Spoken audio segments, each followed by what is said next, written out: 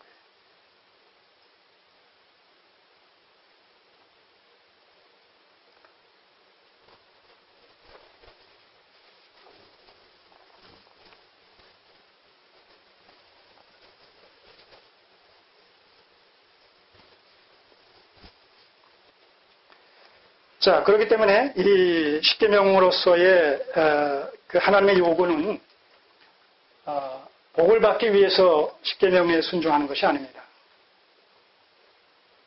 복을 받기 위해서 십계명을 우리가 순종하는 것이 아니에요. 복을 받기 위해서 율법에 순종하는 것이 아닙니다. 또 화를 면하기 위해서 순종하는 것이 아니에요. 은혜로 베푸신 출애굽 사건을 통해서 은혜로 베푸신 하나님의 구원의 은혜가 너무나 크고도 놀라와 기쁨과 즐거움과 자원하는 심정으로 순종해야 될 것을 당위적으로 본분과 도리 차원에서 요구하고 있는 것이 이게 십계명의 내용입니다. 그래서 은혜를 입은 자에게 순종을 요구하는, 당위적으로 순종을 요구하는 제도적인 장치의 일환으로 십계명을 허락하시고 순종을 요구하시는 것이다. 자.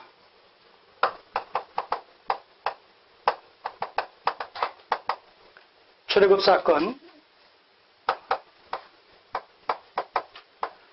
사건과 시내산 언약.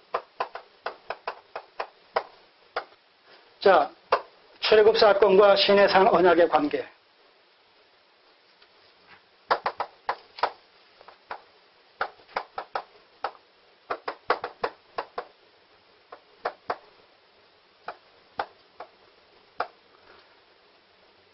출애굽 사건과 시내산 언약의 관계. 출애굽 사건은 아브라함 언약의 근거에서, 은혜 언약인 아브라함 언약의 근거에서 구원의 주심으로 말미암아 구원을 입은 하나님의 백성들이 마땅히 순종해야 된다라는 이런 관계성 속에서 이 두 언약의 관계가 서로 연결되어 있단 말입니다. 그러니까 시내산 언약을 이건 독립적인 언약으로 해가지고 행위 언약이다, 이렇게 말씀하시면 안 된다는 거예요. 우리가 흔히 얘기하고 있듯이, 또 알고 있듯이, 조직신학에서 이야기하고 있듯이 이 십계명은, 시내산 언약으로 대표되어지는 십계명은 행위 언약이다. 왜냐하면 신명기 28장 같은 데 보게 되면 순종을 조건으로 축복을, 불순종에 대한 하나의 심판과 징계로 화를 이렇게 명하고 있기 때문에 순종하면 복을, 불순종하면 화를 입게 되어지는 것으로서 시내산 언약을 갖다가 행위 언약으로 이렇게 얘기하지만 부분적으로 접근하면 그렇게 되어질 수가 있겠죠. 그러나 전체적인 맥락에서 봤을 때는 시내산 언약을 시내산 언약 자체로서 독립적으로 볼 수 없다는 거예요. 여기 분명히 출애굽기 20장에서 뭐라고요? 너를 애굽에서 종살이 하던 그런 때로부터 너를 구원해낸 여호와다라는 이 사건이 십계명에 전제되어 있단 말입니다. 전제되어 있다는 얘기는 그 전제된 내용과 불가분리의 십계명이 관계를 맺고 있다는 얘기거든요. 근데 그 전제된 내용이 뭐예요? 애굽에서 종살이하던 너를 구원했다라는 얘기는 아브라함 언약 중에서 자손 언약의 성취의 일환이란 말입니다. 그러니까 그것은 은혜로운 사건이죠. 은혜 사건이죠. 그러니까 그 은혜 사건과 관련되어져서 은혜를 입은 자가 은혜를 베푸신 분에게 마땅히 순종해야 된다는 그런 맥락 속에서 시내산 언약이 체결되어졌기 때문에 이 둘을 하나의 세트로 봐야 된단 말입니다. 세트로. 그리고 이 원리는 창세기 1장 28절에서 1장 28절이 뭐죠? 문화명령적 창조 언약. 자, 이건 은혜 언약이에요? 아니면 무슨 조건부 언약이에요? 행위 언약이에요? 이것도 은혜란 말입니다. 생육하고 번성하여 땅에 충만하라. 땅을 정복하라. 바다의 고기 공중에서 땅에 움직이는 모든 생물을 다스리라. 이 문화명령적 창조 언약은 뭐예요? 하나님께서 아담 부부와 그 후손들을 통해서 하나님의 나라를 필연적으로 이루시겠다라는 강력한 의지의 표명이 담긴 약속이란 말씀입니다. 자, 이건 은혜 언약이에요. 이 은혜 언약이 성취되기 위해서는 어떻게 된다고요? 창세기 2장 17절에 소위 선악과 금령, 동산 각종 나무의 실과는 다 잃어먹되 중앙에 있는 선악을 멸하는 이 나무의 열매는 먹지 말라. 먹으면 정령 죽으리라. 순종을 요구한단 말입니다. 순종 요구. 자, 이 둘의 관계나 마찬가지입니다. 은혜를 베풀어 주시고 이 문화명령적 창조 언약이 성취되기 위해서는 하나님의 말씀에 절대 복종해야 된다.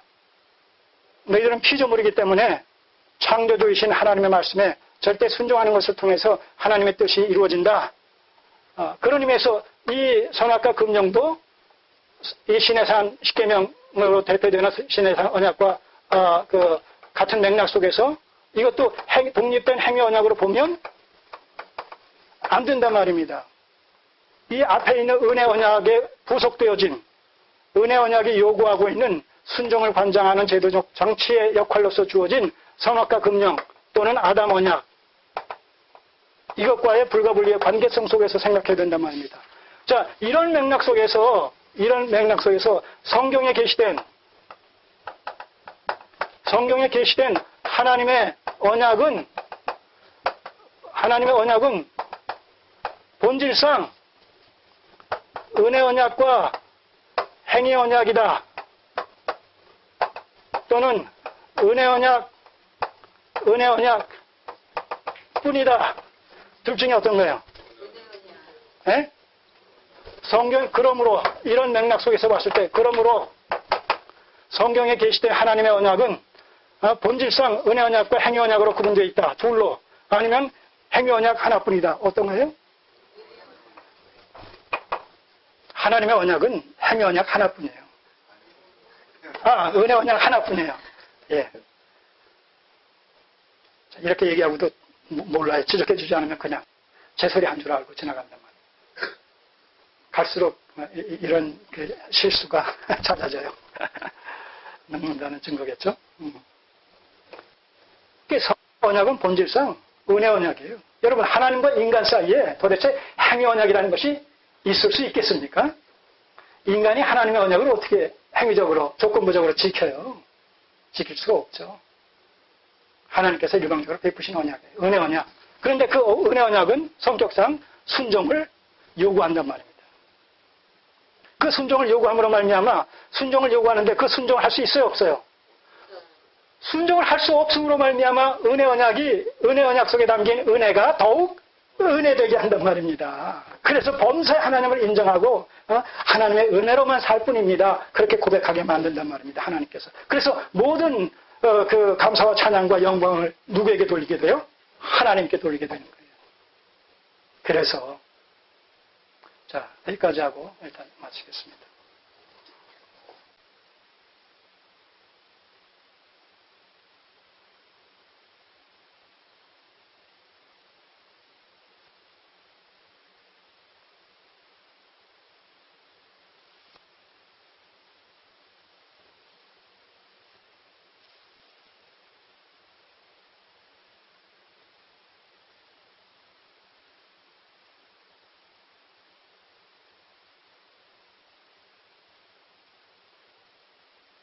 시작하죠.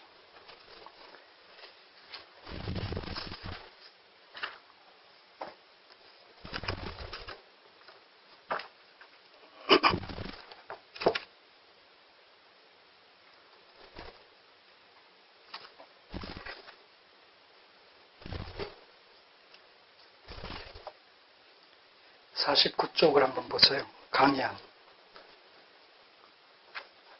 책 49페이지를 보시면 거기 1번 구원협약과 성경 66권과의 관계 도표가 있죠.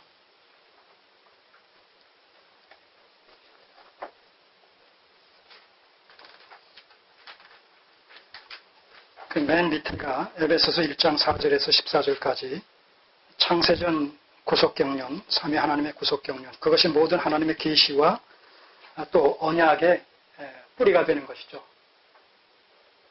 이것이 있기 때문에 여기서부터 싹이 돋고 줄기와 잎과 꽃과 열매가 맺힐 수 있는 것이죠.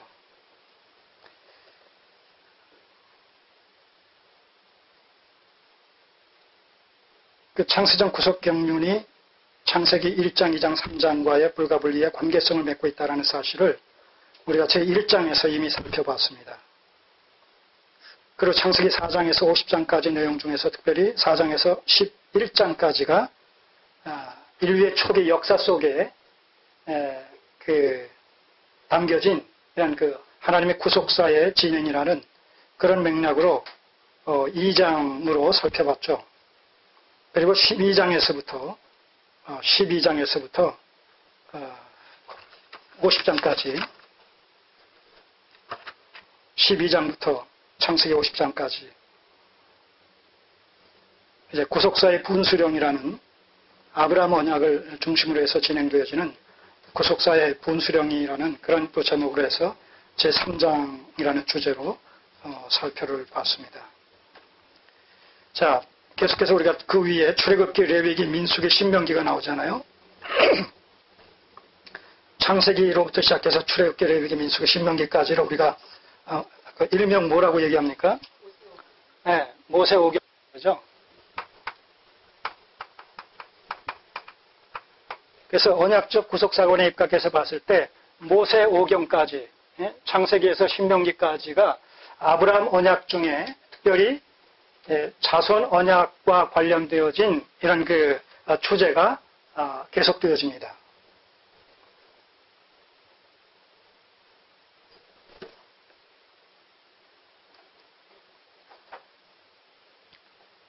왜 계속해서 신명기까지를 자손 언약이라는 주제로 살펴보느냐 하면 가데스 바니아에서의 12정탐꾼의 보고가 10정탐꾼과 2정탐꾼으로 보고가 갈려지지 않습니까? 이스라엘 백성들이 누구의 얘기를 듣습니까? 다수결의 어떤 원칙이 적용되어지는 것처럼 10사람의 이성적인 이런 정탐에 근거한 보고에 귀를 기울임으로 말미암아 여호수아와 갈렙의 믿음에 근거한 하나님의 계시에 근거한 이런 보고의 내용이 외면당하죠. 그 심판의 일환으로 이제 40년간 광야 생활을 하게 되는 이런 내용들을 우리가 살펴보게 되는데 그 광야 생활 속에서 출애굽 당시에 20세 이상 되어졌던 소위 출애굽 1세대가 다 죽잖아요.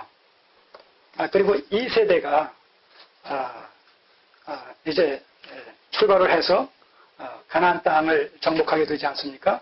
이제 그런 맥락에서 1세대와 2세대가 서로 바톤 터치가 되어지지만 계속해서 자손 언약의 성취라는 그런 맥락 속에서 신명기까지가 진행되어지기 때문에 모세 오경의 내용을 통해서 아브라함 언약 중에 자손 언약의 내용이 계속 소개되고 있다. 이렇게 말씀을 드리는 겁니다.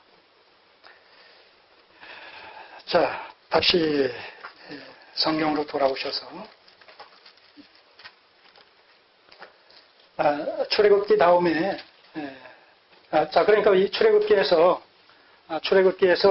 이 율법의 수요라는 것은 율법의 수요, 십계명으로 대표되어지는 율법의 수요라는 것은 아브라함 언약 중에 자손 언약의 성취의 일환으로 이루어진 출애굽 사건과 불가분리의 관계성을 맺고 있다는 사실을 출애굽기 20장에서 살펴봤죠. 그런 의미에서 이 율법 수요는 흔히 잘못 알고 있듯이 구원의 조건으로 이스라엘 백성들에게 하사한 것이 아니란 말입니다. 율법을 지키면 구원이고 율법에 불순종하면 구원을 받지 못하고 하는 그런 맥락에서 율법 십계명을 주신 것이 아니라 출애굽 사건, 아브라함 언약 중에 자손 언약의 성취의 일환으로 은혜로 말미암는 출애굽 사건을 허락받았기 때문에 그 은혜를 입은 자는 마땅히 순종을 해야 된다라는 이런 은혜와 순종, 행함과의 불가분리의 관계성이라는 이런 맥락에서 순종을 관장하는 제도적 장치로서 십계명을 율법을 허락하신 것이다. 그러니까 이 신의 언약과 그 앞에 출애굽 사건과 관련되어진 아브라함 언약은 하나의 세트로서 묶여져 있어야 된다는 것이죠. 마치 창세기 1장 28절에 문화명령적 창조 언약, 은혜 언약으로서 문화명령적 창조 언약과 그 창조 언약이 하나님의 기뻐하신 뜻 가운데 성취되기 위해서는 하나님의 뜻에 철저히 순종해야 된다는 사실을 담고 있는 그 선악과 금령 2장 17절에 아담 언약으로 일컬어지는 선악과 금령과 불과 분리의 관계성을 맺고 있듯이 말입니다. 이해하시겠습니까? 자, 그런 의미에서 이스라엘 백성들은 출애굽 사건을 통해서 원리적으로 구원받은 것입니다. 구원받은 셈이 된단 말입니다. 그것이 실제적으로 구원받았다는 그런 의미가 아니라 원리적으로. 왜냐하면 제가 왜 실제적이 아니라 원리적이라는 용어를 쓰나 하면 이스라엘 백성은 하나님의 구속사가 진행되어지는 이런 그 과정 속에서 계시의 도구로 사용되어진 것이지 이스라엘 백성들이 근본에서 하나님 백성 그 자체로서 존재하는 것이 아니란 말입니다. 이 말씀 이해하시겠어요? 네.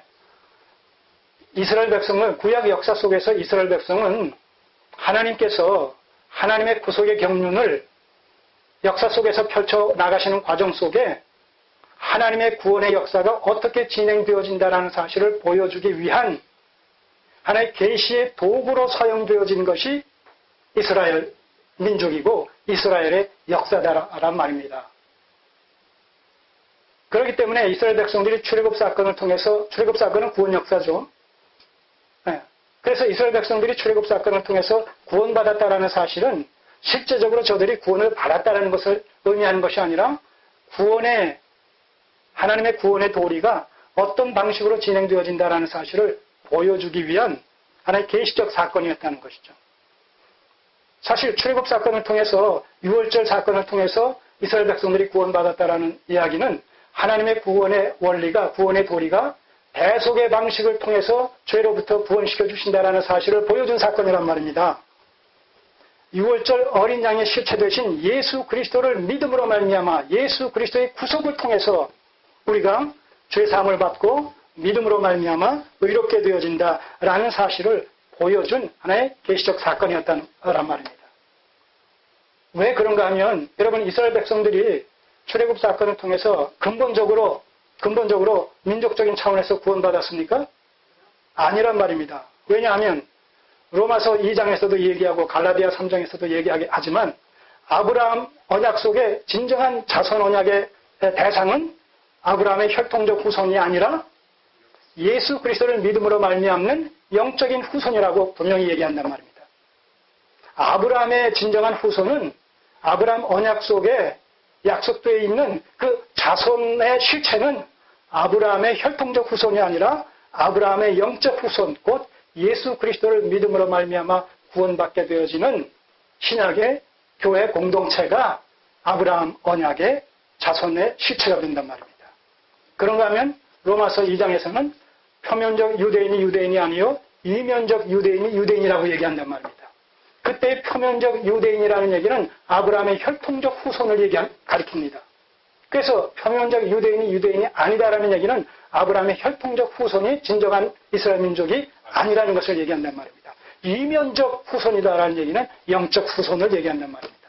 그래서 할례도 마찬가지. 몸의 할례가 아니라 할례는 마음의 할지니 마음의 할례가 진정한 할례란 말입니다. 이 마음의 할례는 신약에서 성령 세례로 그렇게 연결이 되어지죠.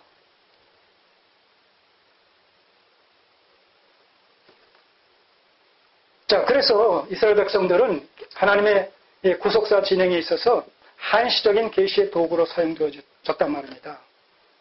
그래서 에베소서 2장에서 뭐라고 말씀하십니까? 유대인과 이방인이 그리스도 안에서 하나 됐다고 그러잖아요. 유대인과 이방인이 그리스도 안에서 하나가 되어졌다. 유대인의 남은 자와 이방인의 남은 자가 곧 교회를 이루게 되는 것이고 그 교회를 이루는 자들이 곧 창세전 그리스도 안에서 택함받은 자다.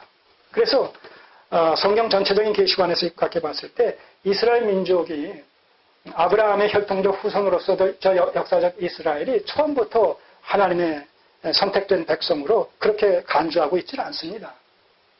이스라엘 백성들이 지금 오해를 하고 있는 것이죠. 자기들이 아브라함의 후손이라고 얘기하면서 아브라함의 혈통적 후손은 하나님의 백성인 줄로 여전히 구약적 이런 그림자적인 계시 속에서 머물러 있으면서 그렇게 알고 있단 말입니다.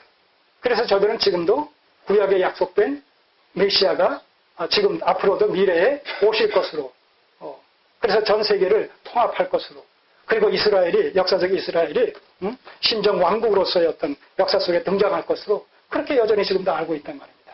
이 계시의 어떤 무지몽매함에 빠지게 되면 그렇게 된단 말입니다. 근데 그들만이 아니라 오늘 우리도 신구약의 이런 언약적 구속사의 어떤 점진성이라는 원리를 알지 못하면 우리도 계시의 이런 냉점에 우리도 함몰되고 우리도 매몰된단 말입니다. 이 계시의 점진성의 원리를, 그래서 구약의 계시는 모형적 예표적 계시요 신약의 계시가 계시의 실체다. 예수 그리스도 안에서 구약의 모든 모형적이고 예표적인 계시가 실체 되신 예수 그리스도 안에서 총체적으로 성취되어졌다. 이 사실을 우리가 놓치게 되면 성경에 있으니까 바로 이 전제를 내걸고, 성경에 있으니까, 성경은 하나님의 말씀이니까 구약에 있지 않느냐 신약에 있지 않느냐, 그래서 제 마음에 제 손에 좋을 대로 필요에 따라서 구약에서 인용하고 신약에서 인용해가지고 그것이 하나님의 뜻이냐 그렇게 얘기한단 말입니다. 천만의 말씀이죠. 원리가 있고 원칙이 있단 말입니다. 그 원리 원칙이 무시되어지면 그것은 자의적인 해석이 되어지지 계시 의존적인 해석이 될 수 없단 말입니다. 자, 레위기서의 핵심 주제는 거룩입니다. 거룩. 다시 말해서 제사를 통한 거룩인데, 이스라엘 백성들이 출애굽 사건을 통해서 구원받았음에도 불구하고 율법에 순종을 할 수 있어요, 없어요? 사사건건 불순종하게 됩니다. 불순종하게 됨으로 말미암아 죄를 짓게 되고, 그 죄를 지음으로 말미암아 하나님과의 교제가 단절이 되어집니다. 이 단절되어질 수밖에 없는 교제를 회복시켜 주시는 방식이 뭐냐? 바로 제사, 은혜의 수단인 제사 행위란 말입니다. 제사를 통해서 거룩하게 되어지는 것이죠.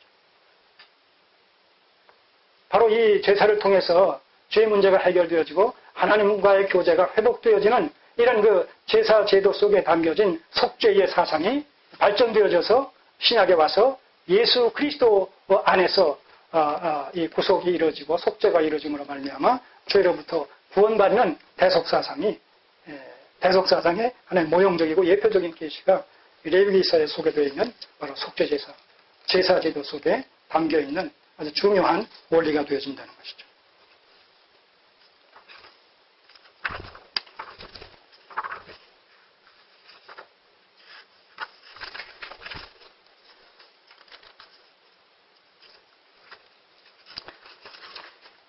우리가 출애굽기서에서 하나 좀 보완하는 의미에서 말씀드리는데, 그 24장에서 그 시내산 언약식을 체결하고 나서 25장에서 이 성막 제정의 내용이 나오죠.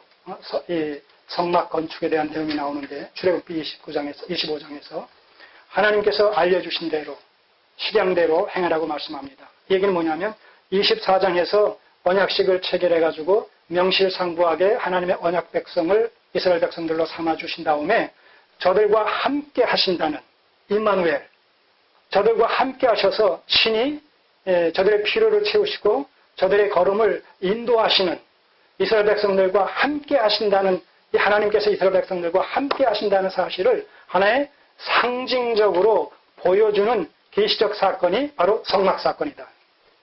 성막 사건이다. 그래서 성막의 의미는 뭐예요? 하나님이 이스라엘 백성들과 함께 하신다. 곧 임마누엘이란 말입니다. 자, 이 성막 사건을 통해서 임마누엘 하신다는 이 구약의 상징적이고 계시적인 사건은 신약에 이르러 성전에 실체되신 예수 그리스도의 성육신 사건을 통해서 현실화되어졌단 말입니다. 오늘 성전은 누굽니까? 바로 너희가 성령의 전인 줄 알지 못하느냐. 구원받은 하나님의 백성들, 곧 교회가 신약시대의 성전의 실체가 된 것이죠. 우리 안에 성령께서 내주하심으로 말미암아 곧 우리를 성전 삼으셨다는 거예요. 그러니까 신약시대에는 예수 그리스도께서 성전의 실체 되시고 바로 성령을 통해서 구원받은 하나님의 백성들 안에 내주하시는 방식을 통해서 우리를 성전 삼으셨기 때문에 신약에는 구약과 같은 가시적인 건물로서의 성전이 있습니까? 없습니까? 여러분 분명히 아십시오. 신약시대에는 구약시대의 가시적인 건물로서의 성전 개념이 신약시대에는 예수 그리스도 안에서 이미 성취가 돼버렸기 때문에 건물로서의 성전 개념은 신약시대에는 더 이상 유효하지 않습니다. 그렇기 때문에 신약시대에 이 교회 시대에 예배당을 일컬어서 성전 건축이라는 용어를 사용한다면 이것은 계시의 점진성의 원리를 알지 못하는 데서 나오는 무지의 소치다. 그래서 예배당 건축이라고 그래야 돼요. 성전 건축이라고 얘기하면 안 됩니다. 여러분 성전 건축이라고 쓸 때 단순히 그것이 성전이 그리스도 안에서 실체화 되어졌기 때문에 더 이상 유효하지 않다라는 단순한 의미가 아니라 신약시대의 예배당 건축을 성전 건축이라고 계속해서 얘기한다고 했을 때는 어떤 엄청난 문제가 제기되는가 하면 성전의 실체는 누구라고요? 예수 그리스도이신데 신약시대에 성전의 실체 대신 예수 그리스도께서 이미 오셨음에도 불구하고 구약시대의 배경 속에서 얘기하고 있는 그림자적인 계시 속에서 얘기하고 있는 이 건물로서의 성전 건축이라는 또 성전 개념이라는 이런 용어를 그대로 사용한다면 아직도 성전의 실체 대신 예수 그리스도는 오시지 않았다는 의미가 성립이 되어지고 두 번째 예수 그리스도의 십자가의 구속 사건은 아직도 이루어지지 않았다는 문제가 야기되어져요. 이 성전 건축을 예배당 건축을 성전 건축으로 우리가 그렇게 이해를 해서 사용한다고 했을 때 그 사용한다는 것은 그렇게 단순한 그 무지의 소치라는 차원에서 단순한 문제가 아니라 근본적으로 예수 그리스도의 오심과 예수 그리스도의 구속 사역 자체를 아직 이루어지지 않은 것으로 성취되지 않은 것으로 그렇게 간주하는 것이기 때문에 이건 엄청난 그 사건으로 비화될 수 있는 그 여지가 있단 말입니다.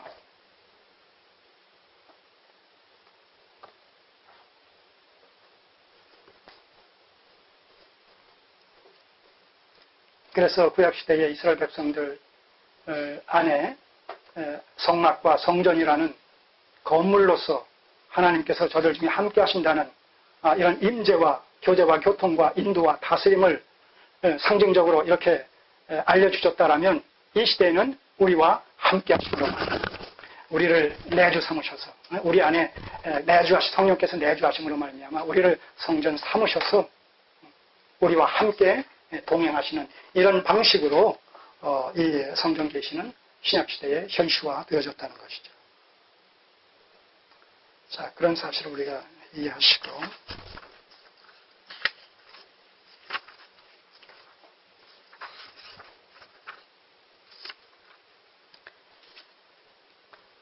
우리가 또 하나 이 레위기서에서 특별히 염두에 둘 것이 그 절기, 이 제사제도와 함께 더불어서 절기에 대해서 한번 정리를 하고 넘어갈 필요가 있습니다. 자, 율법에 게시되어진 절기는 여러 절기가 있지 않습니까? 이스라엘 나라 속에. 그 절기는 총체적으로 예수 그리스도와 다양한 측면에서 불과 분리의 관계성을 맺고 있습니다. 그런 의미에서 예수 그리스도가 신약시대에 이 땅에 오셨다라는 얘기는 구약시대의 모든 절기는 본질상 다 성취가 되어졌다는 것입니다. 그래서 구약시대의 절기를 신약시대에 우리 교회 시대에 지킬 필요가 더 이상 없는 것이죠. 6월절 지켜요? 아까 말씀드렸잖아요. 성찬식으로 대체되어졌다고. 네. 자, 여러분 어느 교회에서 맥주절 지켜요? 지키는 교회 있어요? 그건 잘못된 거예요. 혹시라도 다른 절기도 다 같이 지킨다면 혹여 일관성이라도 있지만 다른 절기를 지키지 않고 맥주절만 지킨다라고 했을 때는 그건 분명히 차별성이 있는 거예요. 그 차별성이 뭘까요? 헌금이죠.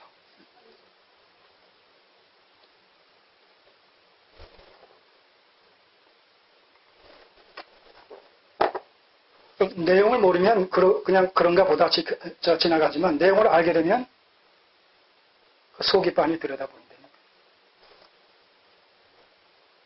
거예요. 다른 절기는 안 지키고 맥주절만 지킵니까? 네, 추수감사절이 맥주절이 추수감사절이라는 이름으로 지켜진단 말이에요. 네, 그런 것도 우리가 조심해야 되는 거예요. 단순한 것 같지만 네. 그런 것뿐만 아니라 부활절이라든가 크리스마스 크리스마스가 무슨 절이죠? 네, 성탄절이라든가 이런 것들조차도 우리가 심각하게 숙고를 해봐야 되는 것입니다. 어떤 절기는 안 지키고 어떤 절기는 지키고 그런 것이 아니죠. 일관성과 통일성이 있어야 되는 것이죠. 매일이 성탄절이고 매일이 사실은 주일이고 매일이 부활절인 것이죠. 여러분 이미 우리 안식에 들어간 자에게는 어제와 오늘과 내일이 동일한 거예요. 특별한 일이 따로 있는 것이 아니에요. 하나님의 나라에 들어가면 항상 영원한 나라에 들어가면 영원의 의미는 항상 현재라는 거예요. 이 영원 세계에서는 그 시제가 없어요. 과거, 현재, 미래 시제가 없어요. 하나님의 나라에서는 시제가 없어요. 그래서 우리가 비록 현실에 살지만 이미 그리스도 안에서 안식에 들어갔다라는 얘기는 하나님의 나라에 들어갔다는 얘기가 아니겠습니까? 하나님의 나라에 들어감으로 말미암아 이미 안식을 소유해서 안식을 누리는 자에게는 사실은 날의 개념에서 극복되어지는 거예요. 본질상 시간과 공간의 제약을 받는 현실에 우리가 생존하고 있기 때문에 우리가 그런 제약을 받을지라도 본질상 이미 그런 모든 것에서 극복되어진 자들이다. 예, 극복되어졌다고 여기면 그런 것에 대해서 자유롭지만 극복되어지지 않았다고 여겨지게 되면 또 지키는 거죠.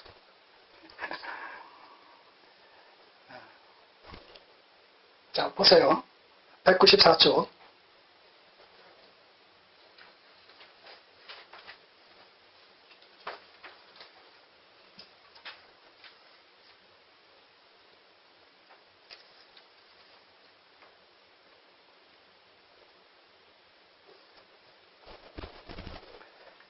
그 밑에 큰 그 문단이요.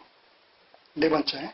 이스라엘에게 주신 절기 준수 규례는 출애굽의 구원의 감격과 기쁨을 공동체적으로 공유하면서 이 크신 일을 이루신 하나님을 찬양하며 경배드리는 거국적인 축제의 성격을 띈다. 자, 이것이 절기 준수의 본질이란 말입니다. 본의. 이스라엘에게 주신 절기 준수 규례는 출애굽의 구원의 감격과 기쁨을 공동체적으로 공유하면서 이 크신 일을 이루신 하나님을 찬양하며 경배드리는 거국적인 축제의 성격을 띈다. 특별히 레위기 23장, 24, 25장은 이스라엘이 해마다 지켜야 할 제반 절기들에 대한 규례를 다루고 있다. 한 주간마다 지켜야 하는 안식일의 규례를 시작으로 6월절, 77절, 나팔절, 속죄일 및 초막절이 있다. 이 중에서 속죄일 제사와 나팔절은 하루만 지킨다. 나머지 6월절이 포함된 무교절과 77절 그리고 초막절 등 세 절기는 7일간 계속된다. 이들 세 절기는 이스라엘의 3대 절기로 불려진다. 왜냐하면 하나님께서는 이 세 절기 때에 이스라엘의 모든 남자들은 반드시 정해진 장소로 나와서 제사를 드려야 한다고 명령하셨기 때문이다. 여기에는 크게 두 가지 이유가 있다. 이것이 중요한 거예요. 첫째는 가나안에 들어가 흩어져 살면서도 정해진 절기에 함께 모임으로 하나님의 언약 백성으로서의 정체성과 공동체 의식을 지속적으로 고취시켜 나가기 위함이다. 12지파로 분리되어서 여기저기 살게 되지 않습니까? 그러나 이런 그 절기 때에 함께 예루살렘의 모임으로 말미암아 성전을 중심으로 모임으로 말미암아 우리는 하나다. 우리는 언약 백성이다. 우리는 하나님의 백성이다. 이 언약 백성으로서의 공동체 의식을 함양하며 재확인하며 계속해서 그것을 추구해 나가는 그런 하나의 근간으로 작용할 수 있게 하시기 위함이다 말입니다. 우리가 주일날 모이는 것도 이런 맥락이 결코 없지 않아요.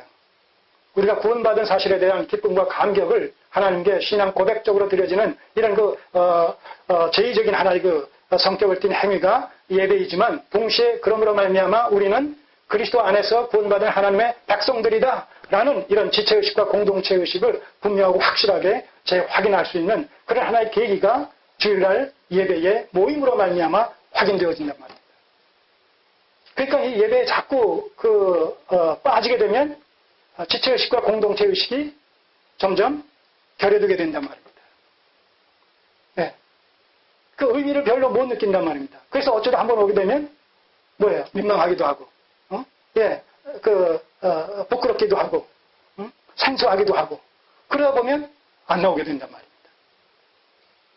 자, 모인다는 것이 그렇게 단순한 의미만 있는 것이 아니라 이런 구속사적인 의미가 있단 말이죠. 자, 두 번째, 출애굽 사건을 통한 하나님의 구원의 은혜에 감사하며 그 감격과 기쁨을 함께 공유하며 누리는 축제적이며 신앙 고백적인 의미가 담겨 있다. 이건 예배의 어떤 본의라고 할 수 있죠. 이때 그냥 빈손으로 나와서는 안 된다. 이게 구약적 배경 속에서 지금 말씀드리는 거예요. 반드시 자기가 거둔 수확물을 예물로 가지고 나와야 한다. 그것은 구원에 대한 감사의 표현일 뿐만 아니라 자급자족의 삶을 통해 구원을 현재적으로 누리고 있다는 사실에 대한 확증의 의미를 갖는다. 자, 이스라엘 백성들이 가나안 땅에 들어가서 지금 땅을 분배받고 거기서 그 자활의 삶을 통해서 자급자족하게 되잖아요. 이것은 뭐냐? 출애굽한 이스라엘 백성들은 구원을 얻었어요. 출애굽 사건을 통해서 구원을 받았어요. 근데 그들이 구원받았다는 사실을 실질로 누리는 현장이 무엇이냐, 또 누리게 되는 것은 무엇에 근거해서냐라고 했을 때 가나안 땅에 들어가서 내 몫으로 땅이 주어지고 거기서 자급자족하고 또 외부로부터의 모든 침략으로부터 해방되어진 절대 어떤 안식 속에서 자활의 삶을 만끽할 때에 내가 구원받았다. 내가 애굽의 종살이 하던 도래부터 완전히 구원받았다라는 실질을 깨닫게 된단 말입니다. 절감하게 된단 말입니다. 광야 생활을 통해서 저들은 구원받은 사실을 실질로 누릴 수 있어요, 없어요? 없단 말입니다. 오늘 우리가 그리스도 안에서 구원받은 사실을 실질로 누리기 위해서는 뭐예요? 현재적인 하나님의 나라의 기간을 거쳐서 종말론적인 하나님의 나라가 임했을 때 비로소 우리는 만끽하게 될 겁니다. 오늘 우리가 받은 구원이 정말 상급 중에 상급이요, 그 다음에 복 중에 복이다라는 사실을 언제 깨달을 수 있느냐라고 했을 때 주님께서 재림하셔서 비유적인 표현이고 상징적인 표현이지만 우편 염소와 좌편 양과 좌편 염소로 나누시는 그 시점에서 우리가 그리스도 안에서 오른편 양무리에 속했다, 또 속해진다라는 사실 속에서 우리의 받은 구원이 얼마나 크고도 놀라운 것인가, 정말 복 중에 복이고 상급 중에 상급인가라는 사실을 절감하게 될 겁니다. 이해하시겠습니까? 그래서 너희들이 그 절기 때에는 빈손으로 나오지 말고 뭔가 소출을 가지고 나오라는 거예요. 그 소출이 곧 뭐예요? 구원받은 사실과 구원의 실질을 누리는 하나의 증거물이 되어진단 말입니다. 오늘 우리가 헌금 드리는 것은 뭐 복 받기 위해서 헌금 드린다고요? 헌금 많이 드리면 거기에 비례해서 많은 복을 받고, 안 드리면 복을 상실되고 못 받고. 여러분, 우리가 헌금 드리는 것은 이런 맥락 속에서 드리는 거예요. 우리가 받은 구원의 은혜가 너무나 크고 놀랍고 내가 순간순간 살고 있고 한 주간을 살았다라는 얘기는 거듭난 이 구원받은 하나님의 백성으로서 주께서 주신 거듭난 생명으로 살았습니다. 그리고 그 생명으로 산 결과 또 거기에 대한 대가로서 이런 물질을 얻었습니다. 그러니 이 물질은 내 것이 아니라 하나님의 것입니다. 왜냐하면 내 생명이 하나님의 생명이기 때문에. 그래서 하나님께서 받은 것을 하나님께 돌려드립니다. 바로 이런 구원받은 사실에 대한 하나의 증거로서 나의 나됨은 오직 하나님의 은혜이다라는 사실을 물질적인 것으로서, 하나의 물리적인 것으로서 증거한다라는 그런 의미에서 우리가 헌금을 하나님께 드리는 겁니다. 그러니까 그것은 마땅히 드릴 바지 조건부적으로 드리는 것이 아닙니다.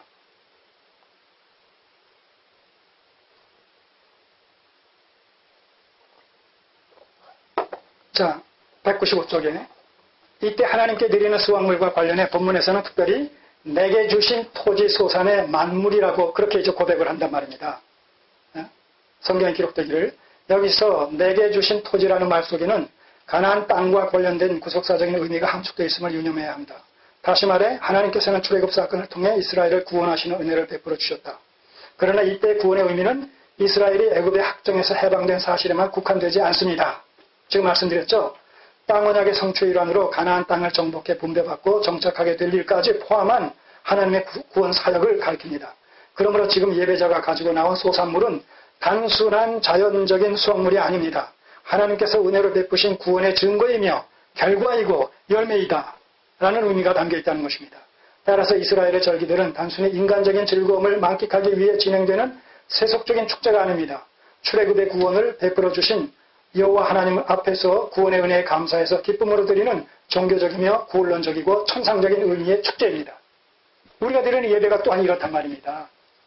그러니까 이 예배에는 구원받은 하나님의 백성들이 참여한다고 해서 의미가 있어요, 없어요?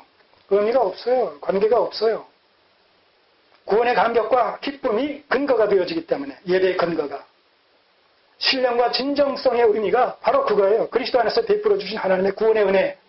이것이 전제되어지고 그것이 풍성하게 만끽되어져서 드려지는, 감사의 반응으로 드려지는 예배가 바로 신령과 진정의 예배의 의미가 거기에 있다는 말입니다.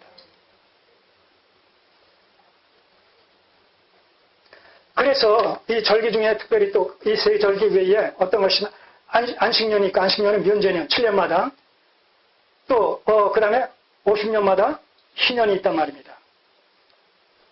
왜 또 이러한 그 제도를 주셨느냐라고 했을 때, 규례를 주셨냐고 했을 때, 자, 사람이 살다 보면 여러 가지 이유로 말미암아, 사건으로 말미암아 분배받았던 땅 중의 일부를 팔아야 될 경우가 생긴단 말입니다. 그리고 심지어는 남의 집에 종살이를 해야 될 경우도 있단 말입니다. 그런가 하면 돈을 또 빌려야 되는 경우도 있고, 이랬을 때 빌린 돈과 종살이를 하게 되면 이것은 출애굽 사건을 통해서 구원받은 그 실질이 가나안 땅 분배 사건을 통해서 내 땅에서 내가 자활해서 자급자족하는 것을 통해서 구원의 실질을 만끽하게 되는데, 거기서 돈을 빌리고 갚지 못해서 남의 집에 종살이를 하게 되면 구원의 삶을 만끽할 수 있는 거예요, 없는 거예요? 없단 말입니다. 구원이 상실되어진다는 의미가 성립되어져요. 그렇기 때문에 7년마다 빌린 돈을 탕감해주고 종살이로부터 해방되게 함으로 말미암아 원상태로 돌아오게 하는 거예요. 그래서 받은 구원을 계속해서 누리게끔 하신단 말입니다. 이게 구원의 영속성이라는 거예요. 구원의 영원성이라는 얘기예요. 한 번 구원은 중간에서 어떤 이유로 말미암아서도 상실되어지고 또 무효화되어질 수 없다라는 의미란 말입니다. 이런 것이. 그런가 하면 70년마다 희년이, 50년마다 희년이 돌아오는데 이 희년 때는 어떤 일이 일어나느냐? 판 땅까지 돌려받게 된단 말입니다. 판 땅까지. 그러니까 50년이 되어지는 희년 때에는 빌린 돈 탕감받고 종살이로부터 해방되어지고 그 다음에 땅까지도, 판 땅까지도 내 것이 되어지니까 완전히 구원이 처음 상태로 회복되어지는 것이죠. 바로 이 희년의 실체로 오신 분이 누구예요? 예수 그리스도란 말입니다. 그래서 누가복음 4장에서 예수 그리스도께서 이사야서의 60장의 말씀을 읽으면서 그 60장이 희년의 제도예요. 희년의 성취를 얘기하는 곳인데 주님께서 바로 희년 성취의 당사자로 오신 분이다라는 것을 얘기함으로 말씀해 주심으로 말미암아서 우리를 죄의 종로로 타는 데서부터 영원히 구원하셔서 도말시키셔서 하나님의 백성을 삼아주심으로 말미암아 죄로부터 자유케 해주신 바로 메시아 당사자가 예수 그리스도요. 그 예수 그리스도 말미암아 우리는 죄로부터 온전히 탕감받고 이제 구원받은 영원한 하나님의 백성들 신분으로 존재한다라는 사실을 만천하에 알려주신 그런 그 해방의 죄로부터 해방의 이런 메시지의 의미가 거기 담겨 있다는 것이죠. 이것이 구약의 그 희년 사상이란 말입니다. 안식년 사상, 희년 사상 속에 담겨진 구속사적인 의미. 자, 민수기로 넘어가시면 민수기에서는 특별히 14장과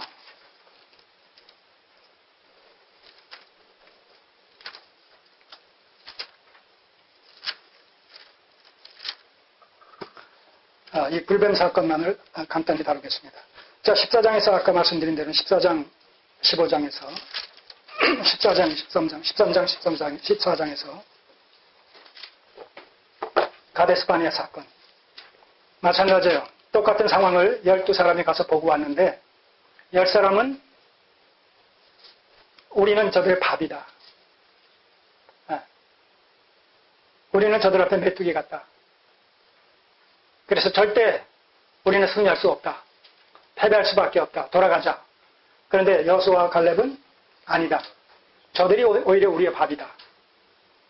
결국 10사람은 지극히 합리적이고 이성적인 관점에서 현실을 직시했어요. 그러나 이 여호수아와 갈렙은 계시 의존적인 믿음을 발휘했어요. 다시 말해서 이 두 사람은 왜 같은 상황을 보면서도 저들이 우리의 밥이다. 하나님께서 우리를 넉넉히 저들과 이기게 할 것이다. 저들에게 이기게 할 것이다. 가나안 땅을 정복하게 하실 것이다. 라고 결론을 내릴 수 있었느냐 하면 이들은 언약적 구속사관에 입각해서 현실을 통찰했다는 거예요. 다시 말해서 이들이 여기까지 오게 된 것은 이스라엘 백성들이 가데스 바네아까지 오게 된 것은 어떤 사건의 연장선에서 해석되어져야 되느냐 하면 아브라함 언약 중에 자손 언약을 성취시키시는 방식으로 출애굽 사건을 하나님께서 인도하셨다는 거예요. 이성적으로는 가능해요? 불가능해요? 불가능해요. 이성을 뛰어넘는 믿음의 방식으로 하나님의 초자연적인 능력으로 말미암아 여기까지 왔단 말입니다. 그리고 아브라함 언약 중에서 자손 언약이 그런 방식으로 출애굽 사건을 통해서 하나님의 초자연적인 능력으로 말미암아 언약 성취에 신실하신 하나님의 그 도우심으로 말미암아 이루어졌다면 두 번째 출애굽 사건은 무슨 사건과 불가분리의 관계성을 맺고 있어요? 가나안 정복을 통해서 땅 언약의 성취 사건과 불가분리의 관계성을 맺고 있단 말입니다. 그럼 하나님께서 아브라함 언약을 성취시켜 주시는 방식으로 자손 언약을 성취시키셨다면 땅 언약도 성취시켜 주실 것이 명약 관하다는 거예요. 이런 그 언약적 구속사건에 입각해서 계시 의존적인 섭리 의존적인 관점에서 현실을 직시했단 말입니다. 그러니까 현실적으로 싸워서 이길 수 없어요. 그러나 하나님께서 싸우셔서 이기실 거란 말입니다. 하나님이 하시는 일이 능치 못하시니 없기 때문에. 그리고 가나안 정복 사건은 이스라엘 백성들과 가나안 민족들과의 싸움이 아니라 물리적 싸움이 아니라 하나님의 홀리 워, 전적 하나님의 성전이란 말입니다. 하나님께서 친히 군대 장관이 되어 주시겠다고 약속하시는 그러한 성전이란 말입니다. 이것이 여호수아서에 쭉 나와 있지 않습니까? 초반부에. 바로 이 갈렙과 여호수아는 그런 관점에서 그 보고를 했단 말입니다. 그러나 당시 사람들은 10사람의 이런 그 보고에 동의함으로 말미암아 결국은 하나님의 심판과 징계를 받을 수밖에 없어서 이제 40년 동안 유리방황하는 그런 그 신세가 되어져 버리고 그 과정 속에서 출애굽 1세대 출애굽 사건 속에서 20세 이상 되던 모든 이 성인들은 다 광야에서 죽게 되어지고 이 세대들이 이제 가나안을 정복하게 되죠. 오늘 그런 의미에서 교회 속에서 다수결에 의해서 모든 문제를 우리가 해결하려고 하는 시도는 위험성이 얼마든지 담겨 있을 수 있다는 거예요. 소수의 한두 사람의 의견과 절대 다수의 의견이 갈라진다고 했을 때 다수결의 의견을 우리가 민주주의 방식으로 세상적인 방식으로 그렇게 우리가 교회적인 어떤 그 사건을 결정하는 일에 있어서 다수결로 무조건 결정을 하는 것이 능사는 아니다. 소수의 의견이 하나님의 얼마든지 뜻일 수가 있기 때문에 우리가 의견이 갈리게 되면 오히려 그 문제를 유보시켜서 서로가 기도하면서 이번에 안 되면 다음 달에 여러분 이 달에 안 되면 다음 달에 한다고 해서 하나님의 뜻이 지연될 것 같습니까? 그렇지 않습니다. 또 대부분 우리가 어떤 문제를 가지고 그 논할 때 그것이 정말 하나님의 나라가 이것으로 말미암아 이루어지느냐 이루어지지 않느냐라고 할 정도의 어떤 중차대한 그런 그 주제의 일이 별로 아닙니다. 해도 그만 어떻게 보면 안 해도 그만. 네. 자, 봄서풍을 봄 야외 예배를 늘 했었는데 올해는 그만둡시다. 가을 예배로 대체하고 봄 예배는 그만둡시다. 라는 의견이 나왔다고 했을 때 안 됩니다. 지금까지 해왔으니까 죽어도 해야 됩니다. 이런 식으로 우리가 그것을 꼭 해야 될 성질의 것이 의견이 만약 분분하다면 지속적을 뭐예요? 강행할 필요가 있겠어요? 없겠어요? 없단 말입니다. 그거 해도 그만? 예, 안 해도 그만 아닙니까? 하나님의 나라가 이루어지는데 봄예배 한번 갔다 안 갔다 해가지고 하나님의 나라가 이루어지고 안 이루어지고 하는데 결정적인 이런 그 영향을 미칩니까? 아니란 말입니다. 예를 들면 그렇다는 거예요. 그래서 의견이 갈라진다. 그러면 그거 그냥 유보시켜버리는 거예요. 네. 그만두잔 말입니다. 예. 가을 서풍만 가는 것으로 그렇게 해도 문제 안 된다는 것이죠. 예를 들면 그렇다는 겁니다. 그래서 다수결만의 능사가 아니다. 하나님의 일을 결정하는 데는 소수의 의견이 하나님의 뜻과 일치되어질 수 있는 경우가 얼마든지 있을 수 있기 때문에 잘 분별해야 된다는 것이죠. 자, 그 다음에 21장에 보면 불뱀 사건이 있어요. 그래서 이 민수기의 이런 사건, 가데스 바네아 사건도 결국 가나안 정복은 믿음으로만이다. 믿음으로만 정복되어져야 되고 하나님의 나라는 믿음으로만 들어가는 나라다. 이 믿음을 계속 강조하는 거예요. 이 불뱀 사건도 마찬가지. 이스라엘 백성들이 불만했을 때에 불뱀을 보내서 물게 했고 물린 자는 거기서 즉사하는 이런 사건이 일어났을 때 저들이 회개하고 살려달라고 모세가 하나님 앞에 탄원했을 때 어떤 일이 일어났어요? 불뱀을 만들어서 장대 위에 달라. 그것을 쳐다본 즉 살리라. 이랬단 말입니다. 그래서 물린 자가 쳐다보면 살았어요. 근데 그 중에는 성경에 없지만 불뱀 쳐다본다고 사냐? 그러면서 아마 약초를 찾아가고 아마 한의사를 찾아간 사람도 있을지 모르겠어요. 근데 중요한 것은 뭐예요? 쳐다본 자는 살았지만 쳐다보지 않은 자는 다른 방식을 강구한 자는 죽었다는 의미가 성립이 되어집니다. 이것도 뭐예요? 요한복음에서 사도 요한은 바로 이 불뱀 사건을 차용해가지고 장대에 달린 예수 그리스도, 십자가에 달리신 예수 그리스도를 믿음으로 영접하는 자는 구원함을 받는다라는 이런 구원의 도리에 이 사건을 적절하게 차용을 한단 말입니다. 이것도 믿음으로 구원받고 믿음으로 결국 하나님의 뜻이 이루어지고 믿음으로 결국 가나안 땅을 정복하게 될 것이라는 것을 시사해주는 그런 결정적인 계시적 사건이란 말입니다. 근데 중요한 것은 뭐예요? 바로 이러한 일들이 이스라엘 백성들에게 왜곡되게 이렇게 인식이 되어졌다는 것이죠. 왜곡되게. 대략 이 사건이 일어난 것이 BC 1400년도 경으로 이렇게 이해를 합니다. 그런데 여러분들이 열왕기하 18장을 보시게 되면 자 여기 한번 보시죠. 열왕기하 18장 여기 손 넣으시고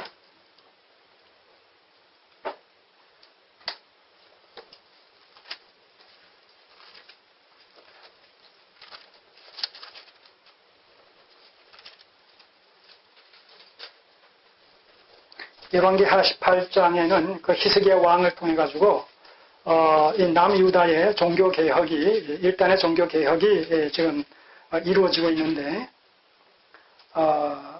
이때에 이제 우상 숭배를 위해서 세워진 산당들을 제거시키는 이런 작업들이 설명되고 있습니다. 18장 4절. 여러 산당을 제하며 조상을 깨뜨리며 아세라 목상을 찍으며 모세가 만들었던 놋뱀을 이스라엘 자손이 이때까지 향하여 분양함으로 그것을 부수고 느우사단이라 일컫더라. 느우사단은 놋조각이라 의미입니다.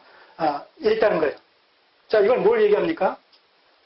아까 광야에서 일어난 이 사건이 BC 1400년도인데 지금 히스기야의 이 종교개혁 단행 사건이 대개 728년으로 이렇게 주석에는 나와 있어요. 그럼 한 700년 정도가 지나간 시점인데 이 700년 동안 지나가는 이 시점에 이 700년 사이에 이스라엘 백성들이 광야에서의 놋뱀을 어떤 식으로 이해를 했냐 하면 우상 숭배 수단과 방편으로 삼았다는 거예요.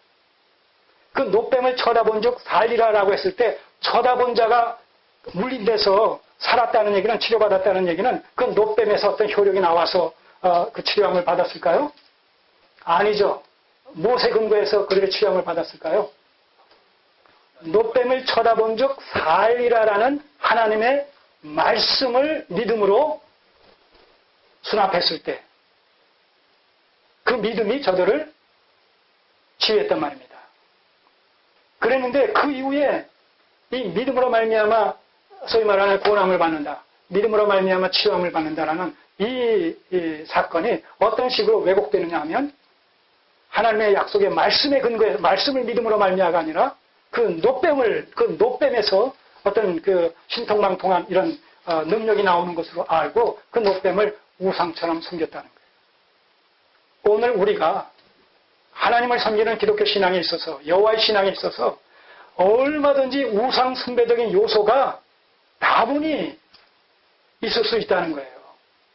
왜냐하면 우리의 심령 자체가 죄로 말미암아 타락했기 때문에 타락한 본성에서부터 나와지는 종교성을 발동시킬 때 그것은 당연히 우상 숭배적인 이런 신앙으로 나타날 수밖에 없다는 겁니다. 그래서 하나님께서 말씀을 주신 거예요. 이 말씀의 원리를 쫓아 하나님을 섬기지 않으면 불가피하게 우리의 타락한 종교성을 부추겨서 하나님을 섬길 수밖에 없고 그것은 우상 숭배적인 신앙으로 나타날 수밖에 없다는 거예요.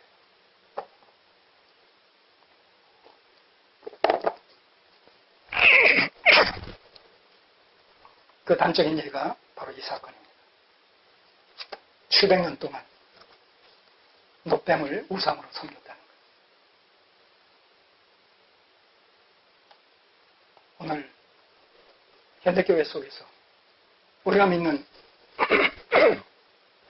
기독교 신앙 안에서 알게 모르게 우상화되어 있는, 기복화되어 있는 이런 비성경적인 원리에 입각한 자의적 숭배 신앙의 요소들이 자리매김되어 있는 것들이 얼마든지 있을 수 있다는 거예요.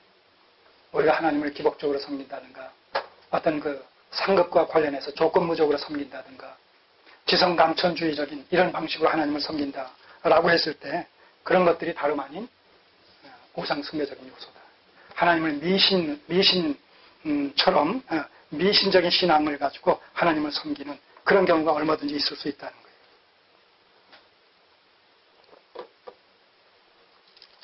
자, 신명기로 지금 5시인데 요것만 마치고 끝내고 마치겠습니다.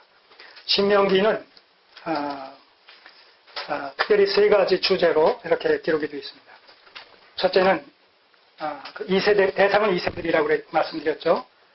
가나안 땅 동편에 있는 모압 평지에 이르러서 이제 가나안 전 지경을 바라보는 가운데서 출애굽 2세대 애들에게 출애굽 당시 20세 이하였던 사람과 광야 생활 속에서 출생한 사람들을 포함하고 있겠죠. 이들을 편의상 출애굽 2세대라고 우리가 얘기할 수가 있겠습니다. 이 모압 평지에서 요단강 동편에서 이 2세들을 향해서 이 모세가 고별 설교를 합니다. 자기는 모압 땅을 느보산에서 바라보기만 하고 하나님께서 그의 생명을 거두어가시기 때문에 이 모세는 가나안 땅에 들어가지 못하고 여호수아에게 바톤을 넘겨주게 되지 않습니까? 그런 의미에서 이제 이 출애굽 2세대를 향해서 3종류의 3가지 주제를 가지고 고별 설교를 하는 내용이 신명기서의 내용이다. 첫째는 지나간 40년 동안 어떻게 하나님께서 이스라엘 백성들을 출애굽시키시며 광야 여정길을 인도하셨는가? 이것에 대한 리마인드를 시킨단 말입니다. 회상을 하게 함으로 말미암아 출애굽 1세대와 지금 출애굽 2세대 당사자들과 지금 어떤 연속성을 계시의 연속성, 하나님의 뜻의 성취와 하나님의 인도하심에 어떤 연계되어져 있는 연대성을 강조한다는 것이죠. 죽은 광야에서 죽은 1세대와 너희와 무관한 자들이 아니라 불가분리의 관계성을 맺고 있다. 1세대가 불순종해서 이루지 못한 것을 너희가 이제 이루어야 된다라는 이러한 의미에서 1세대를 하나님께서 어떻게 출애굽시키셨으며 광야 40년 여정길을 인도하셨는지 그 내용을 생생하게 저들에게 증거해 줌으로 말미암아 1세대가 범했던 그 실수를 반복해서 범하지 않도록 교훈하고자 하는 그런 의미에서 그 다음에 동일한 어떤 목표의식 가나안 땅을 쟁취해야만 된다는 하나님의 약속을 저들이 마땅히 소유해야 된다는 그런 당위성 이런 것을 강조하기 위해서 1세대와 불가분리의 어떤 연계성과 연대성을 맺고 있다는 사실을 설교합니다. 두 번째는 1세대에게 허락하셨던 이런 십계명을 비롯한 이런 율법들을 재해석하는 방식으로 저들에게 동일하게 율법을 수여하게 되는 것이죠. 동일하게 하나님의 백성으로서 하나님께서 명하신 율법에 저들은 순종을 해야 된다는 그것을 통해서 명실상부한 하나님의 백성의 어떤 정체성이 확립되어진다는 얘기를 강조하는 그런 의미에서 말입니다. 세 번째는 뭐예요? 이제 가나안 땅은 믿음으로만 들어가는 땅이다. 믿음으로만 들어가는 땅이다. 믿음이 없어서 1세대는 출애굽 1세대는 광야에서 실패할 수밖에 없었다. 그러니 너희들은 믿음을 가지고 하나님의 성전을 수행하도록 하라. 그러하지 못할 때 너희들은 가나안 족속들로 말미암아서 또 전쟁에 패배를 당할 것이고 많은 수모를 당할 것이다. 믿음으로 행하라. 이것을 간곡하게 부탁하는 것을 통해서 이제 신명기서가 맞춰지게 되어집니다.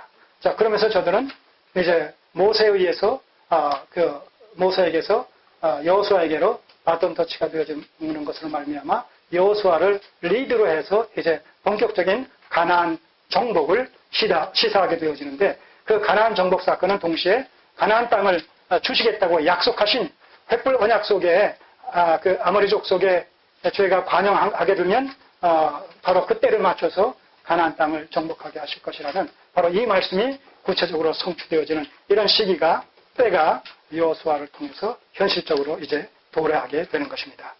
다음 주에는 바로 이 여호수아를 통해서 가나안을 공격함으로 말미암아 땅 언약이 성취되어지고 계속해서 왕 언약이 성취되어지는 아브라함 언약 중에 이런 내용들을 계속해서 살펴보도록 하겠습니다. 자, 우리는 이러한 내용들을 통해서 결국 뭡니까?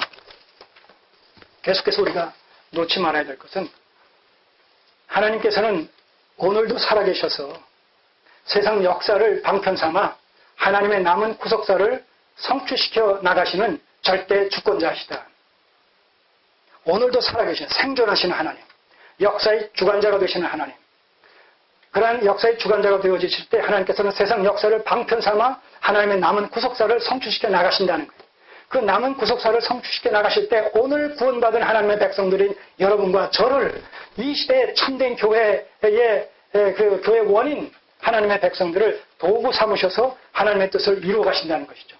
그런 의미에서 오늘 우리는 현실을 살아갈 때에 하나님의 뜻을 이루어 드리는 일이 뭐 어떤 특별한 일을 갖다 하는 것이 아니라 내가 하고 있는 그 일을 우리가 이런 구속사관을 가지고 이 일을 충실히 수행하는 것을 통해서 하나님께서 하나님의 뜻을 이루어 가신다라는 이런 맥락 속에서 현실을 해석하고 현실의 일에 우리가 성실하게 임하게 될 때 하나님은 그 일을 도구 삼아 하나님의 뜻을 합력해 이루어 가신다는 것이죠.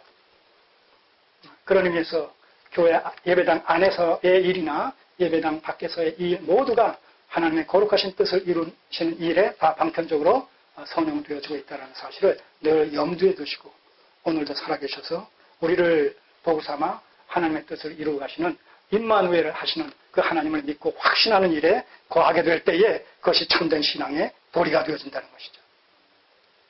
기도드리겠습니다.